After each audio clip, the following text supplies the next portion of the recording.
खनिज और शक्ति संसाधन। खनिज एवं शक्ति संसाधन, इस टॉपिक को हम लोग को पढ़ना है। तो आइए शुरू करते हैं कि सबसे पहले जानते हैं कि ये खनिज क्या है। तो खनिज का परिभाषा पहले भी हम लोग जान चुके हैं, पढ़ चुके हैं कि भूमि के गर्भ से खोदकर या कोरकर निकाले गए पदार्थ को खनिज कहते हैं। भूमि के गर्भ से खोदकर या कोरकर निकाले गए पदार्थ को क्या कहते हैं? खनिज कहते हैं। फिर दूसरा प्रश्न होगा, तो खनिज का निर्माण कैसे होता है या खनिज बनता कैसे है? मन में एक प्रश्न हो सकता है, खनिज बनता कैसे है? तो अनेक प्रकार के तत्वों के समान या असमान मात्रा में मिलने से नहीं, अनेक प्रकार के तत्वों के मिलने से खनिज का निर्माण होता है। हर खनिज की अपनी एक निश्चित संरचना होती है। तो भूमि के गर्भ से खोदकर निकाले गए पदार्थ को हम क्या कहते हैं? खनिज कहते हैं। दूसरा बात हमने कहा खनिज का निर्माण कैसे होता है, तो आपने कहा कि विभिन्न प्रकार के तत्वों के या विभिन्न प्रकार के पदार्थों को समान या असमान मात्रा में मिलने से खनिज का क्या होता है? निर्माण होता है। अब सवाल है, तो ये खनिज जो हमने पढ़ा, तो ये खनिज होते कितने प्रकार के हैं? तो रियल में देखा जाए तो खनिज वास्तव में दो प्रकार के होते हैं। खनिज कितने प्रकार के होते हैं? दो प्रकार के। एक होता है लौह खनिज और दूसरा कौन है? अलौह खनिज। लौह खनिज किसे कहेंगे या लौह खनिज का डेफिनेशन क्या है, परिभाषा क्या है? तो लौह खनिज की परिभाषा है, जिस खनिज में लोहा का अंश हो, जिस खनिज में लोहा का अंश हो उसे लौह खनिज कहेंगे, और जिस खनिज में लोहा का अंश न हो उसे अलौह खनिज के नाम से। ये जो अलौह खनिज है, विद्वानों ने इस अलौह खनिज को भी दो भागों में बांटा है।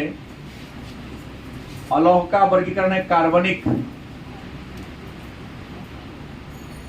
दूसरा अकार्बनिक। प्रश्न है कार्बनिक खनिज क्या है? तो जिस खनिज में कार्बन का अंश हो, जिस खनिज में क्या हो? कार्बन का अंश हो, उससे कार्बनिक खनिज कहेंगे। जैसे आप पेट्रोलियम ले सकते हैं, कोयला ले सकते हैं, ग्रेफाइट कार्बन का अंश है। और जिसमें कार्बन का अंश नहीं हो उसे हम अकार्बनिक खनिज के नाम से जानते हैं। जैसे अबरख होगा, क्या घिया पत्थर होगा, जिप्सम होगा, इसमें कार्बन का अंश नहीं। लौह खनिज को भी दो वर्गों में बांटा गया है। एक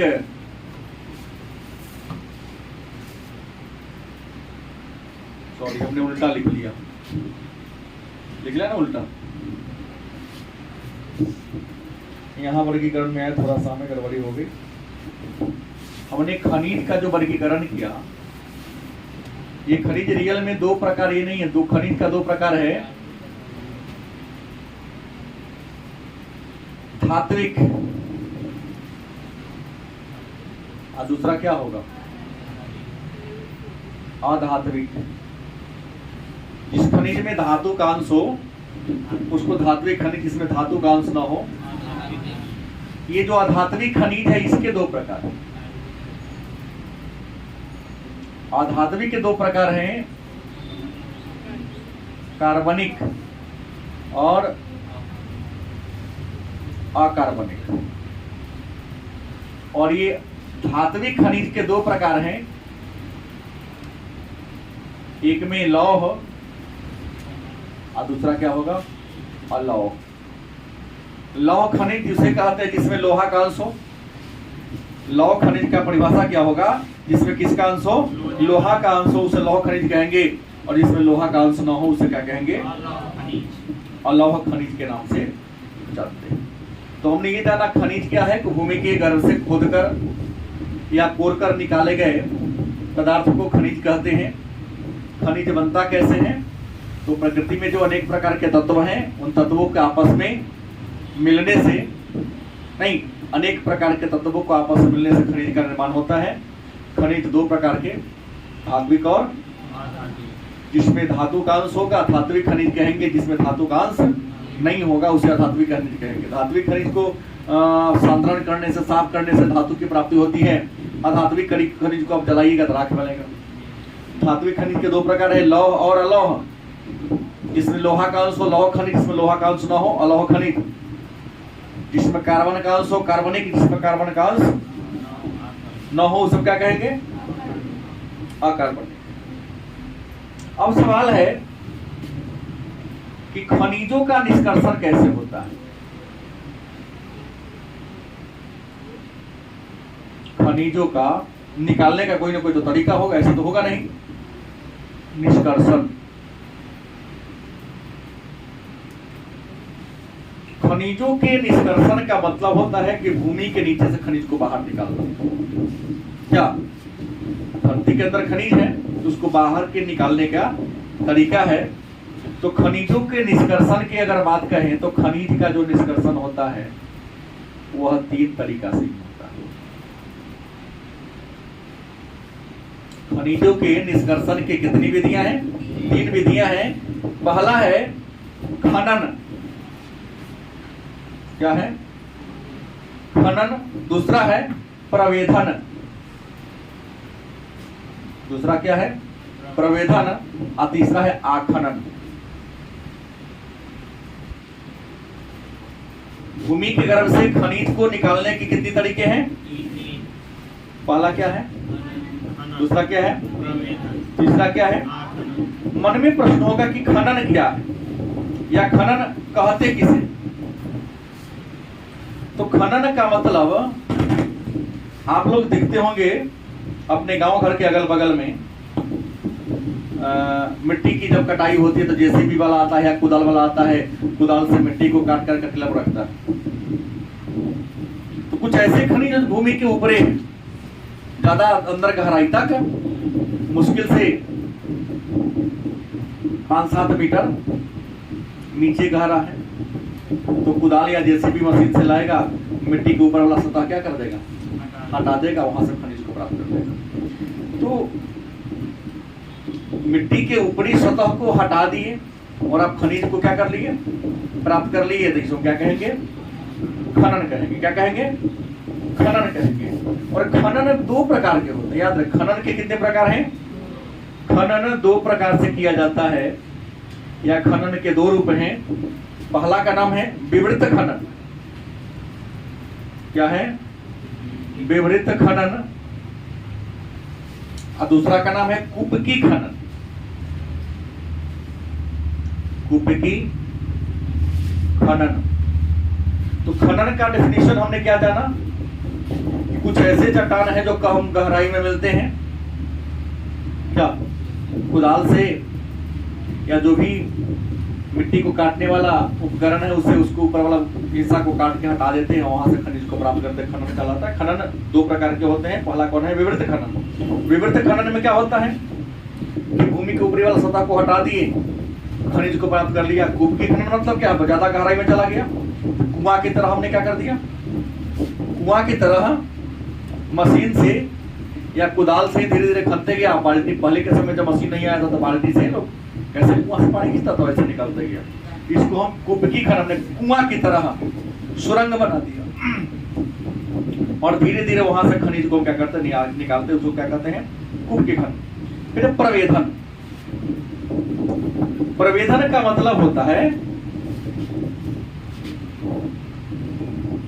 जैसे चट्टान के नीचे जीवाश्म ईंधन दवा हो, पेट्रोलियम दवा हो, तो बड़े बड़े जो ड्रिल मशीन होता है, मशीन से उसे क्या कर दिया? छेद कर दिया, सुरंग कर दिया, चट्टान में होल कर दिया, और मशीन की सहायता से, पंप की सहायता से वहां क्या कर दिया? निकालते हैं। क्या कहते हैं? प्रवेधन। मतलब चट्टानों को छेद करके, होल को तोड़ के नहीं, तोड़ फोड़ वाला तो ये हो जाएगा।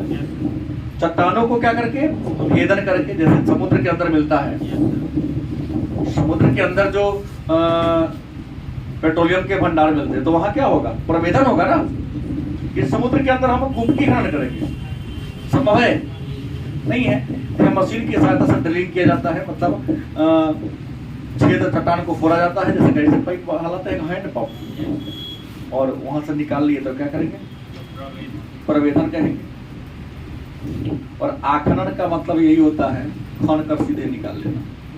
ऊपर ही खनिज उपलब्ध है, बड़ी लंबा चौड़ा क्षेत्र में है, कुदाल या बड़े बड़े मशीन की सहायता से मिट्टी को ऊपर से क्या कर दिए? ऊपरी सतह को हटा दिए, खनिज को क्या कर दिए? प्राप्त कर लिए। इसे क्या कहते हैं? आखनन। अब एक बात आता है खनिजों का वितरण। खनिजों का अगर वितरण की बात करें तो याद रखेंगे कि सभी क्षेत्र में खनिज समान रूप से पाया नहीं जाता। खनिजों का वितरण क्या है? असमान है। कुछ खनिज किसी खास क्षेत्र में मिलते हैं, तो कुछ ऐसे खनिज है जो हर जगह नहीं मिलते।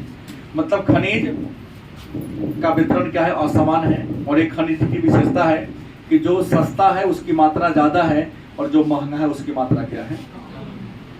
कोयला सस्ता है तो मात्रा क्या है? अधिक है। चूना पत्थर सस्ता है तो मात्रा क्या है? अधिक है। लेकिन सोना महंगा है तो उसकी मात्रा क्या है? डायमंड महंगा है तो उसकी मात्रा क्या है? ये खनिजों की क्या है? अपनी खासियत है। तो खनिज के वितरण की बात करें तो सबसे पहले हम बात लेते हैं एशिया की बात लेते हैं। किसकी? एशिया एक महादेश है जहां हमारा भारत निवास करता है। तो एशिया में कई देश हैं, जैसे हम बात करते हैं चीन का और भारत का। तो चीन और भारत लौह अयस्क में अग्रणी है। एशिया महादेश में चीन है, भारत है। यहाँ पर सबसे ज्यादा क्या मिलता है? लौह अयस्क। वहीं एशिया में मलेशिया की बात करते हैं, मलेशिया व इंडोनेशिया की बात करें तो यहाँ पर 3 बड़े पैमाने पर मिलता है। हाँ, इंडोनेशिया और मलेशिया में क्या मिलता है? चीन मिलता है। अगर हम यूरोप महादेश की बात करें, किसकी? यूरोप भी एक महादेश है। तो यूरोप महादेश लौह अयस्क के उत्पादन में अग्रणी है,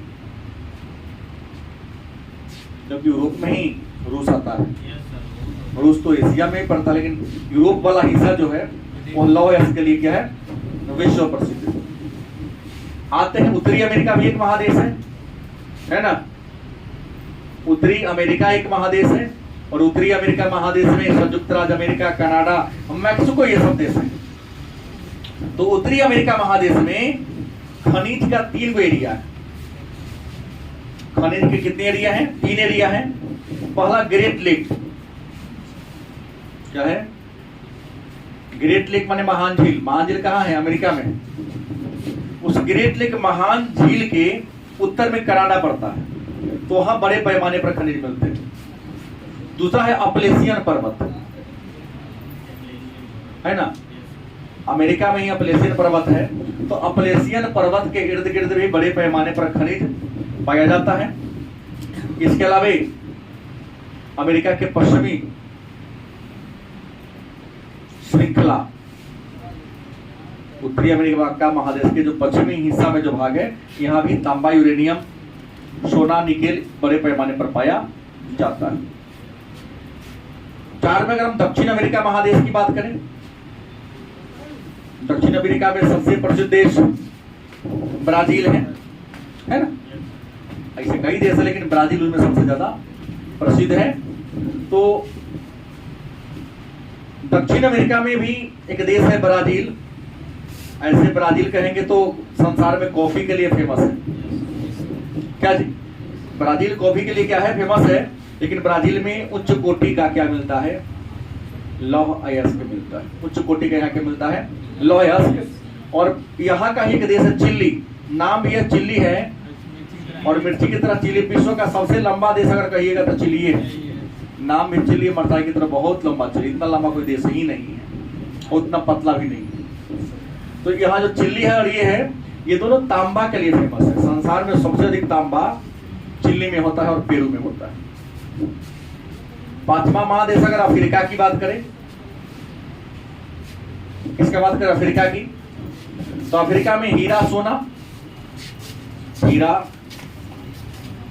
सोना, इसके अलावे प्लेटिनम। हीरा सोना और प्लेटिनम यहां बड़े पैमाने पर पाया जाता है। छठा महादेश ऑस्ट्रेलिया की बात करते हैं। तो ऑस्ट्रेलिया के बारे में शायद आप लोगों को पता है, यहाँ बॉक्साइट, क्या होगा? बॉक्साइट बड़े पैमाने पर पाया जाता है। इसके अलावा भी यहाँ सोना, हीरा का भी यहाँ क्या है, खान है, बड़े पैमाने पर मिलता है। और ऑस्ट्रेलिया के जो पश्चिम में एक देश है, पश्चिमी ऑस्ट्रेलिया में शायद पढ़े होंगे कालगुली, पढ़े होंगे कालगुली भी है और कुलगाड़ी भी है। कुलगाड़ी, कालगुली और कुलगाड़ी ये ऑस्ट्रेलिया के पश्चिमी हिस्सा में है और यहाँ सोना का बहुत बड़ा निक्षेप है। कालगुली और कुलगाड़ी ऑस्ट्रेलिया महादेश के पश्चिमी हिस्सा में है और यह किस लिए फेमस है?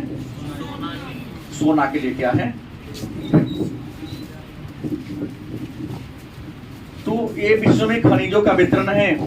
अगर हम इंडियन है, भारत की बात करें, तो भारत में अगर खनिज की बात करें तो भारत में सभी प्रकार के खनिज मिलते हैं। अगर लोहा की बात करें तो भारत में लोहा झारखंड, उड़ीसा, कर्नाटक, महाराष्ट्र। बॉक्साइट की बात करें तो झारखंड, उड़ीसा बड़े पैमाने पर है। अवरक की बात करें तो झारखंड, बिहार, आंध्र प्रदेश में अवरक है। तांबा की बात करें तो भारत में तांबा राजस्थान में है, मध्य प्रदेश में है, झारखंड में है, कर्नाटक में है। मैग्नीज की बात करें तो उड़ीसा और महाराष्ट्र मैग्नीज के उत्पादन में भारत में अग्रणी है। सोना की बात करें तो सोना के उत्पादन में अग्रणी कर्नाटक है। कर्नाटक में कोलार की खान है।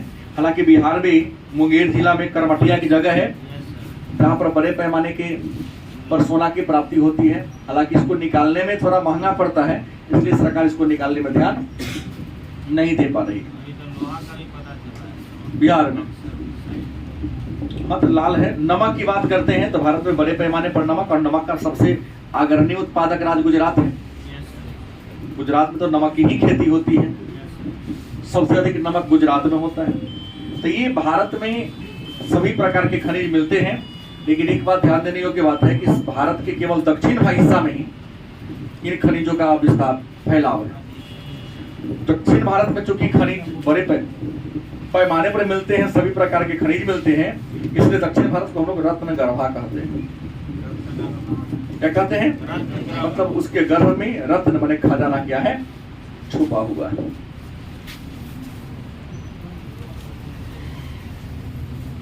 अब आता है शक्ति संसाधन। क्या आता है? शक्ति संसाधन कहे तब या ऊर्जा संसाधन कहे तब, दोनों में कोई अंतर नहीं है। तो आप जान ले कि शक्ति संसाधन को आप ऊर्जा संसाधन भी कहेंगे, कोई अंतर नहीं है। काम करने की सामर्थ्य या काम करने की जो क्षमता प्रदान करते हैं उसी को कहते हैं शक्ति कहते हैं। रियल में अगर आपको कहा जाए तो ऊर्जा के दो ही स्रोत है वास्तव में। एक क्या है? परंपरागत, और दूसरा क्या है? गैर परंपरागत। काम करने की जो सामर्थ्य आपको प्रदान करती है उसे क्या कहते हैं? ऊर्जा कहते हैं। क्योंकि काम करने के लिए एनर्जी चाहिए, ऊर्जा चाहिए। ये ऊर्जा के जितने भी स्रोत हैं उसको हम दो भागों में बांट दिए हैं। बाकी से पहले सब टॉपिक पर चर्चा हुई है हमारी। परंपरागत बड़ी आसान परिभाषा है कि परंपरा से मानव सभ्यता का जब विकास हुआ तब से ही हम ऊर्जा के जिस साधन का यूज करते आ रहे हैं, प्रयोग करते आ रहे हैं, उसको क्या कहेंगे? परंपरागत। और परंपरागत में क्या होगा? लकड़ी और कौन? खनिज ऊर्जा। इसमें कोयला और पेट्रोलियम हो जाएगा। लकड़ी का हो, लिखने से अच्छा है मैं यही लिख दूं, लकड़ी का हो, कोयला का हो और पेट्रोलियम का हो। ये परंपरागत है। और टेक्नोलॉजी के विकास के साथ, किसके विकास है? टेक्नोलॉजी कहें या तकनीक कहें, तकनीक के विकास के बाद ऊर्जा के जिन साधनों का विकास हुआ है उसको हम गैर परंपरागत कहेंगे। जैसे गैर परंपरागत में हम सबसे पहले ले सकते हैं सौर ऊर्जा। गलत सही? पहले भी सूर्य था, आज भी सूर्य है, पृथ्वी नहीं रहेगी तब भी सूर्य रहेगा। गलत सही?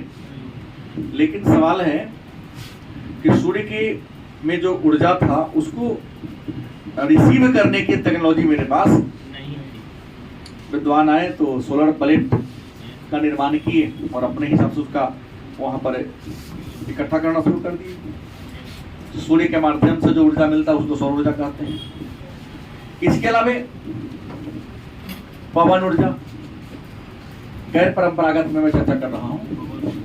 पवन क्या है? प्रचलित हवा तेज गति में चल रही है, जिन गतिशील वायु को पवन कहते हैं। हवा जिधर से तेज चलती वहां पर बना दिया क्या? बड़े बड़े फैन, पोल लगा दिया, ऊपर खंभा पंखा लगा दिया, तार निकाल के नीचे कर दिया, पंखा नाचेगा, नीचे डायनमो लगा दिया है, डायनमो का कुंडली नाचेगी और उसे सप्लाई कर दिया क्या? बिजली पैदा कर दिया। तो सस्ता है। अभी समुद्री इलाका में भारत में तो पश्चिम बंगाल में सुंदरबन का डेल्टा, गुजरात में कच्छ का रण, बड़े पैमाने पर तमिलनाडु में इन बड़े पैमाने पर किया जा रहा है। और पवन ऊर्जा में तो कई देश बहुत आगे हैं। गलत कि सही? पवन ऊर्जा में आपको बता दे Netherland, Germany, Denmark, America, Spain बहुत आगे है। पवन ऊर्जा के उत्पादन में विश्व में इंडिया का क्या रैंक है? 6ठा रैंक में आ जाता है, 6ठा में आ जा रहा है। उसके बाद परमाणु ऊर्जा है। क्या है? परमाणु ऊर्जा।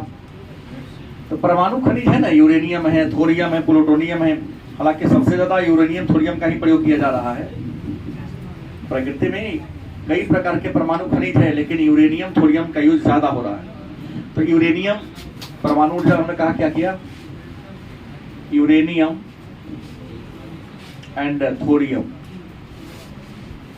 इसको क्या करता है? बड़े सिलेंडर में क्या करता है? रखता है, बंद कर दिया जाता है। और सभी जानता है जो भी रेडियोधर्मी खनिज है उसमें से कुछ अदृश्य किरणें स्वतः निकलती रहती है। जो भी रे निकलेगा, लेकिन बल तो कहाँ है? दीवा में। वापस में क्या होगा? टकराएगा। और जब दो वस्तु टकराता है तो क्या पैदा होगा? ऊर्जा होगा ना। ऊर्जा उष्मा बनाएगा, बिजली पैदा होगी। तो प्रश्न है यूरेनियम थोरियम के आपस में बम्बार्डिंग कराकर मजबूत बंद सिलेंडर में जब ऊर्जा पैदा होगा तो हम परमाणु ऊर्जा कहेंगे। परमाणु ऊर्जा के बाद आप जानते हैं भूतापीय ऊर्जा। भूतापीय ऊर्जा। भूतापीय मतलब भू माने भूमि, ताप माने टेम्परेचर, भूमि का ताप। शायद आप लोगों को पता है कि जैसे जैसे हम धरती के नीचे जाते हैं धरती का टेम्परेचर बढ़ता जाता है ना। तो धरती की नीचे जो गर्मी है उस गर्मी का यूज हम बिजली बनाने में कर ले, भूतापीय ऊर्जा कहते हैं। और भूतापीय ऊर्जा का केंद्र इंडिया में हिमाचल प्रदेश के मणिकरण में। हिमाचल प्रदेश के मणिकरण में भूतापीय ऊर्जा का केंद्र है। नहीं आ रहे तुमको? 12 में तो पढ़ाया था भूगोल में। इसके बाद ज्वारीय ऊर्जा की बात करते हैं। क्या कहते हैं? ज्वारीय ऊर्जा की बात करें तो ज्वार मतलब समझते हैं ना, समुद्र का जब जल ऊपर उठता है तो उसे क्या कहते हैं? तो मान लो कि ये समुद्र बह रहा है तो यहाँ पर विद्वान क्या कर रहा है? यहाँ पर पुल बना दे रहा है। पुल में यहाँ लगा लगा यहाँ पर छेद कर दिया। क्या कर दिया? छेद कर दिया। पुल बना के उसमें छेद लगा दिया। पानी जाएगा तो पानी गुजरेगा। इसमें क्या गुजरेगा? पानी गुजरेगा। पानी का धक्का लगेगा, फैन लगा दिया है, नाचेगा नहीं। उसके नचाने से जो बिजली बन गया तो उसे क्या कहेंगे? हम ज्वारीय ऊर्जा कहेंगे। इसके अलावा हम जल ऊर्जा तो चर्चा किए ही नहीं। जल विद्युत, नदी के पानी को बांध बनाकर रोक लेता है नहीं, और उस बांध में ही ऐसा यंत्र लगा देता है, हल्का पतला रहेगा तो पानी जितना पतला सो के गुजरेगा तो बहुत उसका फोर्स तेज होगा। उसमें कुंडली लगा देता है, पानी भाग गया तो उसके तेज गति से कुंडली नाचता है। ये आप अपने घर में भी कर सकते हैं, छोटे पैमाने पर 2 को बॉल चलाने के लिए। कोई बड़ी बात नहीं। लेकिन हमारे बिहार के नौजवानों को, उत्तर प्रदेश के नौजवानों को इसमें टाइम बचता का है, मोबाइल से बचता है, मील वगैरह में करता है। तो बड़ी आसानी से पानी फोर्स करो, जब नाचेगा उस कुंडली नाचेगा, मोटर है मोटर में जोड़ दो, मोटर जितना तेज नाचेगा तो बॉल लगाओ वहाँ जोड़ के अपना पैदा होगा विद्युत। तो जल विद्युत उसे कहें। और एक और है बायोगैस। क्या है? जिसको आप लोग गोबर गैस भी कह देते हैं। आपके जितने भी मवेशी के मलमूत्र हैं, घरेलू कूड़ा कचरा है, उसको एक गड्ढा में क्या कर दो, जमा कर दो। नहीं जमा करेंगे तो निश्चित है उसमें से ऊष्मा पैदा होगी, और उससे जो ऊर्जा बनेगा, बिजली बनेगा, उसको बायोगैस या गोबर गैस कहेंगे। और गोबर गैस के संयंत्र में कौन गैस मिलता है? मीथेन मिलता है ज्यादा। हाँ, मीथेन होगा। तो ये गैर परंपरागत ऊर्जा का स्रोत है, क्योंकि इसका विकास तब हुआ जब हमारे पास टेक्नोलॉजी आया। और ये तो परंपरा से, लकड़ी पर तो खाना शुरू से ही बन रहा है, आज भी बन रहा है। कोयला पर भी बनता था पहले, भी आज भी बन रहा है। अब पेट्रोलियम तो निकलता ही, पेट्रोलियम को हम पेट्रोज और ओलियम से मिला है। पेट्रो मतलब होता है चट्टान, ओलियम माने तेल। क्योंकि जो तेल चट्टान से मिला इसलिए इसका नाम पड़ गया पेट्रोलियम। हर चीज के नाम के पीछे कुछ ना कुछ क्या होता है, रीजन होता है। तो ये हमने खनिज एवं शक्ति संसाधन के बारे में आज के क्लास में क्या किया है, जाना है। कल हम लोग कृषि के बारे में चर्चा करेंगे, खेती बाड़ी के बारे में।